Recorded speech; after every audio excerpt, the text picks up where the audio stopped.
നമസ്കാരം. ഏതൻ ഫ്ലിക്കിന്റെ ഏറ്റവും പുതിയ വീഡിയോയിലേക്ക് മാന്യ പ്രേക്ഷകർക്ക് സ്വാഗതം. ഇന്ന് നമ്മൾ സംസാരിക്കാൻ പോകുന്നത് ലോക ചാപ്റ്റർ 1 ചന്ദ്ര എന്ന ചിത്രത്തിന്റെ കേരള ബോക്സ് ഓഫീസ് കളക്ഷനും പൂജാവേളയ്ക്ക് മുന്നോടിയായുള്ള പ്രതീക്ഷകളെയും കുറിച്ചാണ്.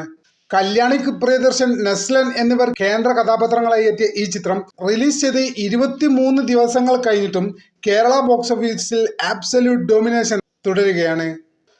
ഈ വരുന്ന ഞായറാഴ്ചക്കുള്ളിൽ തന്നെ ഏകദേശം ലോക എന്ന ചിത്രം കേരള ബോക്സ് ഓഫീസിൽ നിന്ന് ഏകദേശം 104 കോടി രൂപയിൽ എത്തുമെന്നാണ് നമ്മൾ വിചാരിക്കുന്നത്. മലയാള സിനിമാ ചരിത്രത്തിൽ കേരള ബോക്സ് ഓഫീസിൽ നിന്ന് മാത്രം ഇത്രയും പെട്ടെന്ന് 100 കോടി കവർ ചെയ്യുന്ന സിനിമ എന്നൊക്കെ പറഞ്ഞാൽ അത് വിരളമാണ്. ആദ്യ ദിവസം മുതൽ തന്നെ സിനിമയ്ക്ക് കിട്ടിയ ഓഡിയൻസ് സപ്പോർട്ട്, അതുപോലെ word of mouth publicity, repeat family audience, ഈ 3 വിഭാഗത്തിലുള്ള പ്രേക്ഷകരും ലോക എന്ന ചിത്രത്തെ അൺസ്റ്റോപ്പബിൾ ഹിറ്റാക്കി എന്ന് തന്നെ നമുക്ക് ഒറ്റവാക്കിൽ പറയാൻ സാധിക്കും. ഈ ചിത്രത്തെ കൂടുതൽ സ്പെഷ്യൽ ആക്കുന്നത് എന്താണെന്ന് വെച്ചാൽ അടുത്ത ആഴ്ച തുടങ്ങുന്ന പൂജാവേള തന്നെയാണ്.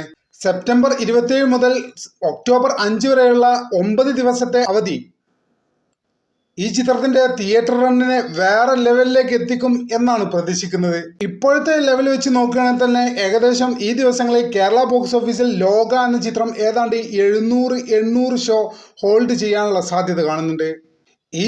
ഈ ഷോ കൗണ്ട് നിലനിർത്താൻ സാധിച്ചാൽ ലോക ചാപ്റ്റർ 1 ചന്ദ്ര എന്ന ചിത്രം പൂജ ഇടവേളകളിൽ മാത്രം കേരളത്തിൽ നിന്ന് ഏതാണ്ട് 11 മുതൽ 15 കോടി വരെ, കേരള ബോക്സ് ഓഫീസിൽ നിന്ന് 11 മുതൽ 15 കോടി വരെ നേടാനുള്ള സാധ്യതകളുമുണ്ട്. അതുകൊണ്ട് തന്നെ ഈ ഒരു കളക്ഷൻ മോളിവുഡിലെ ഏറ്റവും കൂടുതൽ കളക്ഷൻ നേടിയ, കേരള ബോക്സ് ഓഫീസിൽ നിന്ന് ഏറ്റവും കൂടുതൽ കളക്ഷൻ നേടിയ മലയാള ചിത്രം എന്ന റെക്കോർഡും ഒരു പക്ഷേ ലോക സ്വന്തമാക്കാൻ സാധ്യത വളരെ കൂടുതലാണ്. ഫൈനൽ റൺ ടാർഗറ്റിനെ കുറിച്ച് പറയുകയാണെങ്കിൽ ലോക ചാപ്റ്റർ 1 ചന്ദ്ര എന്ന ചിത്രം കേരള ബോക്സ് ഓഫീസിൽ നിന്ന് ഗ്രോസായി ഏകദേശം 123 കോടി മുതൽ 128 കോടി വരെ, ഒരു പക്ഷേ 130 കോടി വരെ നേടാനുള്ള സാധ്യതകൾ ഉണ്ടെന്നാണ് ട്രേഡ് അനലിസ്റ്റുകൾ പറയുന്നത്. എന്തായാലും ഈ സിനിമ മലയാള സിനിമയ്ക്ക് ഒരു ഔട്ട് ആൻഡ് ഔട്ട് സ്റ്റോം തന്നെയാണ് തിയേറ്ററിൽ നൽകിയിരിക്കുന്നത്. നെസ്ലൻ, കല്യാണി പ്രിയദർശൻ ഇവരുടെ കരിയറിൽ ഈ ചിത്രം ഒരു ലാൻഡ് മാർക്കായി ഇതിനോടകം മാറിക്കഴിഞ്ഞു. നിങ്ങളുടെ അഭിപ്രായത്തിൽ ഈ ചിത്രം കേരള ബോക്സ് ഓഫീസിൽ 125 കോടി കളക്ട് ചെയ്യാനുള്ള സാധ്യതകളുണ്ടോ? കമന്റ് ചെയ്യുക.